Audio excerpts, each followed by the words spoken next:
Financiera, ¿le parece? Hablemos sobre los factores que son determinantes, por ejemplo, para hablar de las cifras de endeudamiento que recientemente alcanzaron la cifra histórica de un 75,4% del ingreso disponible por las familias chilenas en el Banco Central, y esta canción de Pink Floyd es totalmente ad hoc al tema de conversación. A ver, ¿cuáles son los factores, que lograron generar esta sociedad endeudada? Y que, dicho sea de paso, las cifras de la Comisión del Mercado Financiero detalló que en enero del 2020, en enero de este año, ¿sabe cuántas tarjetas de crédito se entregaron? 14,4 millones de tarjetas de crédito fueron emitidas, lo que indica que gran parte de las personas de 18 años poseen una tarjeta de crédito, lo que provoca la masificación del consumo, dada la entrada de las instituciones no bancarias como el retail, por ejemplo, y que cuentan con otro tipo de condiciones y menores niveles de control y de restricción de este tipo de tarjetas. Es decir, tarjetas para todo el mundo, pero si con esto además le dan tarjeta pero hasta el gato, con pocas condiciones en realidad, con súper ofertones, miren, solo firme aquí y ya, y así de fácil y sencillo fue obtener una tarjeta de crédito, pero eso evidentemente también, junto con aumentar la emisión del plástico, ha aumentado el endeudamiento. Eduardo Vilches, máster en finanzas de la Universidad Adolfo Ibáñez y gerente general de Staff Chile, estamos en contacto con él para hablar sobre este hecho. ¿Cómo estás, Eduardo? Gracias por recibir el llamado de la radio. Buenas noches. Buenas noches, Simón. Todo bien, gracias por la invitación.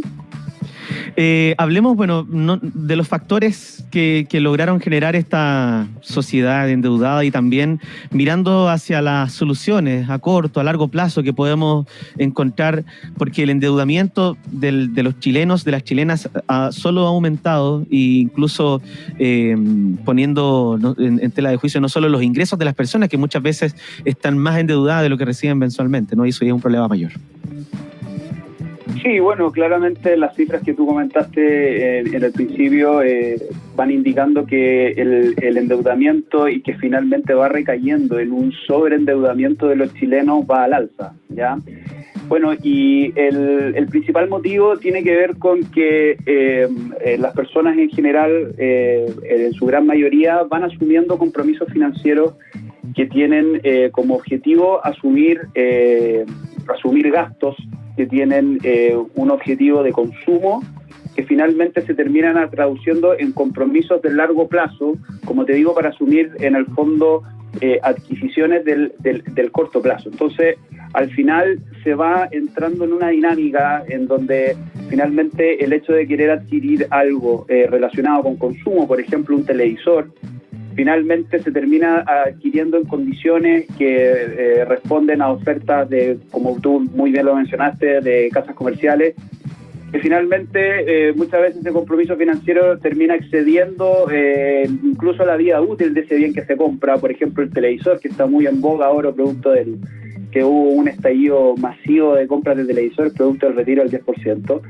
Lleva a las personas a que su foco, como tú ya lo dijiste, sea en parámetros que no son los adecuados, enfocándose quizás en la cuota mensual que me va a llevar a poder adquirir un bien de consumo como un televisor, cuando eventualmente eso en el tiempo, la vida útil del televisor que se pactó a 48 meses, puede que llegue a los 36 y para adquirir un nuevo televisor me vuelvo a endeudar sin haber terminado de pagar el primero. Entonces lo primero es que hay que entender que eso, en términos del endeudamiento asociado al consumo del corto plazo, es uno de los principales factores que lleva a este sobreendeudamiento.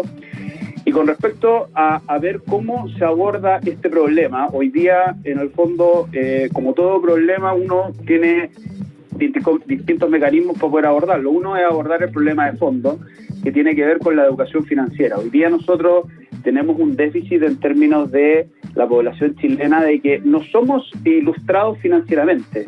Como chilenos, como personas, día a día nosotros nos vemos enfrentados a toma de decisiones financieras que tiene que ver con consumo, y finalmente el hecho de no estar lo suficientemente ilustrados, de no haber recibido una educación financiera en el colegio, que es donde debería empezar, luego en la universidad o en centros de formación técnica, los que opten por ese tipo de educación, finalmente hace que cuando la persona se ve enfrentada a tomar esta decisión financiera, por ejemplo, como te lo dije antes, la compra de un televisor, se termina enfocando en quizás en la cuota que le están ofertando, en la cual puede sacar el televisor y no ver cuánto tiempo va a estar pagando, ni cuánto le va a significar en intereses. Por lo tanto, el hecho que hoy día tengamos personas en general estemos poco ilustrados al tomar ese nivel de decisiones, hace que nos veamos en la necesidad como sociedad, y ahí todos los actores de la industria del crédito, que son los mismos consumidores, los acreedores y los entes reguladores, en el fondo empecemos a abordar el tema de la educación financiera, como te digo, desde el colegio, adaptando las mallas curriculares y estar transmitiendo ese conocimiento para que la gente efectivamente tenga un nivel de ilustración suficiente como a poder abordar las decisiones del día a día. Ahora, Eduardo, déjame ir a una cuestión previa, porque la masificación de las tarjetas, por ejemplo, las tarjetas de crédito que han sido emitidas, no va de la mano de los bancos, no va de la mano del retail, por ejemplo. Sí, exactamente. O sea, uno puede ver, hay un estudio súper interesante que hace la Universidad de San Sebastián conjunto con Equifax y MapCity, en donde ahí en el fondo uno puede ver la participación que tienen las distintas entidades por rubro en la deuda morosa hoy día de los chilenos, y efectivamente el 42% de la deuda morosa va asociada al retail y luego lo sigue la banca con un 28%.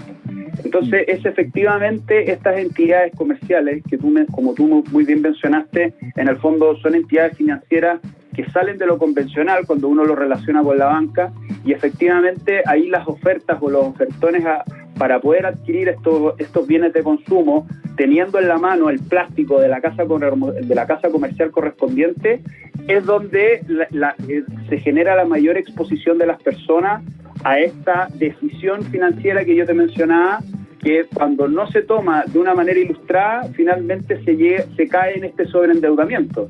El mismo ejemplo que yo te ponía del televisor, quizás esa persona que está viendo hoy día comprarse un televisor sin tener todo el dinero completo, quizás si una persona estuviera más ilustrada, ahorraría 5 o 6 meses y probablemente el televisor se lo compraría en un tiempo futuro, no tan lejano, pero aportaría quizás el 50 o el 60% del valor del televisor y el resto lo pactaría en cuotas, pero no a un plazo tan extenso ni a intereses tan elevados que finalmente lo pueden llevar a sobreendeudarse. Entonces, al final, todo va recayendo, te digo, en la importancia que tiene el hecho de estar educado financieramente, y que en ese sentido es algo que es un tema que hay que abordar, y mientras más lo posponemos, mayor está siendo el hoyo financiero que van generando las distintas familias chilenas hoy en día. Cierto. Pero antes de la educación financiera, ¿qué condiciones tiene el retail para entregar una tarjeta de crédito? Porque muchas veces cuando alguien va a una de las tiendas, ¿cierto? Y no sé, por el solo hecho de indicar el RUT, le preguntan, oiga, ¿no le gustaría tener la tarjeta de la casa comercial? Y básicamente el único requisito es el RUT, no sé, el carnet de identidad ahí, y el ofertón es que en menos de 10 minutos usted puede tenerlo y acceder y en su primera compra tiene descuento, y etcétera. Hay una serie de cosas que también se dan para que las personas, para atraer a las personas a que tengan el producto, ¿verdad? Pero ¿cuáles son las condiciones que se dan? Porque se le entrega muchas veces con toda suerte, se ve el límite de edad, ¿verdad? Que tenga más de 18 o de 21 en el caso distinto, pero no se acredita renta. Es una forma muy, muy laxa para entregar ese crédito, ¿no?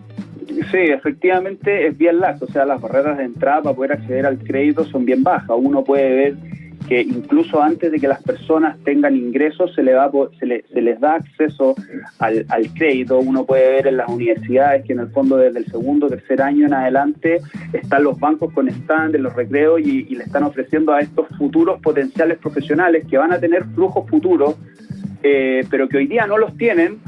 Les ofrecen abrir cuenta corriente, y por otro lado las casas comerciales hacen más o menos lo mismo.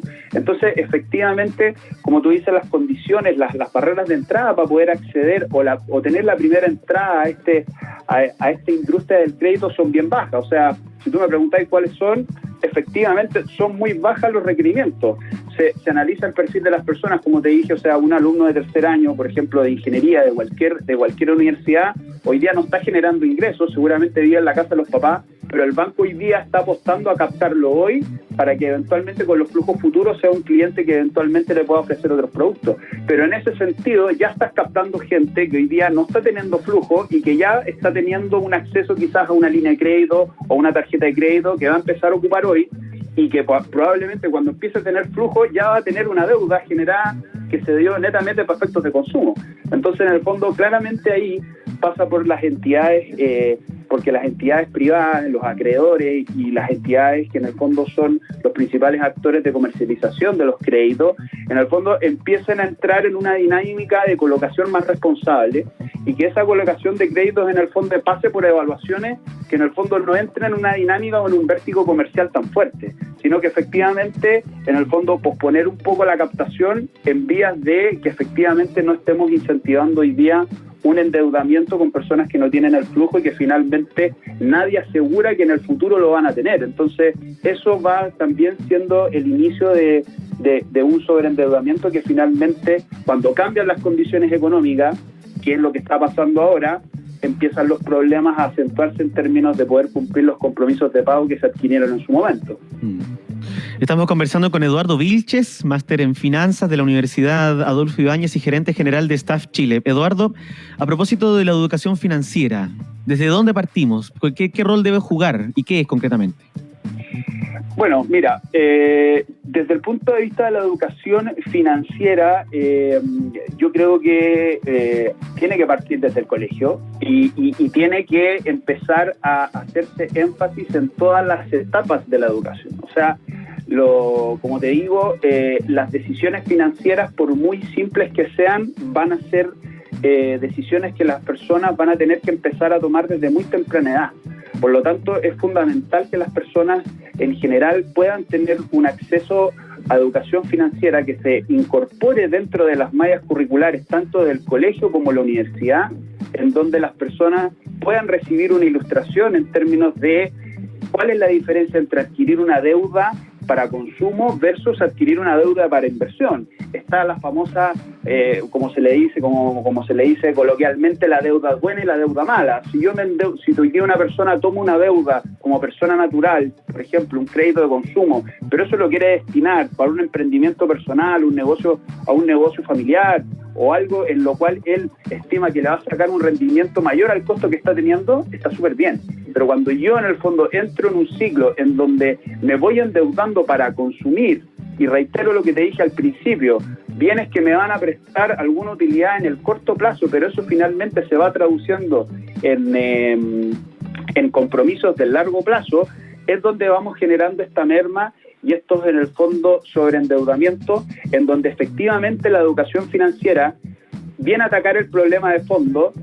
Sí, en el fondo tenemos el problema es que es en el largo plazo y hoy día tenemos una situación en la cual tenemos muchas personas que están teniendo el problema ahora.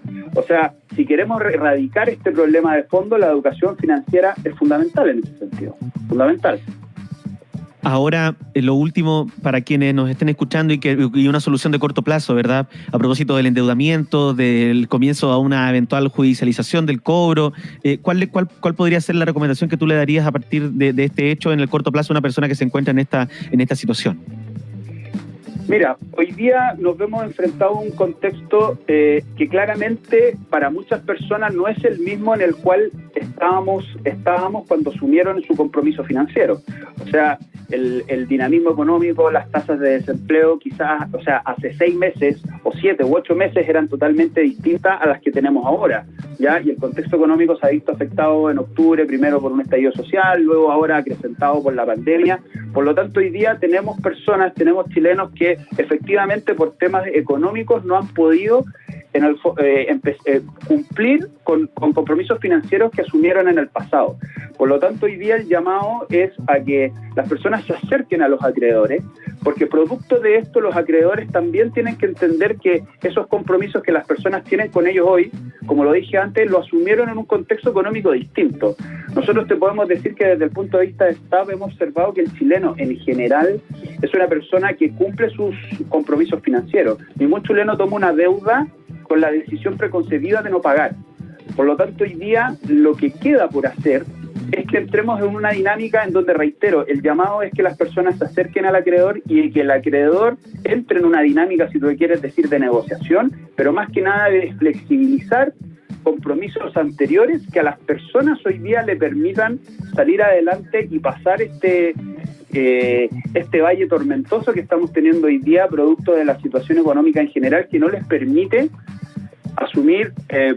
cumplir los compromisos que asumieron anteriormente. Y en ese sentido, no solo es algo que tienen que tomar la iniciativa los consumidores, lo tienen que hacer los acreedores, y también una tercera parte muy relevante son los entes reguladores, que en ese sentido tiene que haber un incentivo a que los acreedores den mejores condiciones y que la gente en ese sentido, aduciendo a este cumplimiento de pago e intención siempre de cumplir sus pagos de los chilenos, puedan en el fondo salir adelante y con un nuevo plan de pago que en el fondo les permita pasar este momento duro.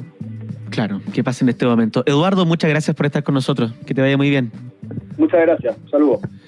Eduardo Vilches, máster en finanzas de la Universidad Adolfo Ibáñez y gerente general de Staff Chile, conversando con nosotros esta noche, hoy en la radio. 21 horas con...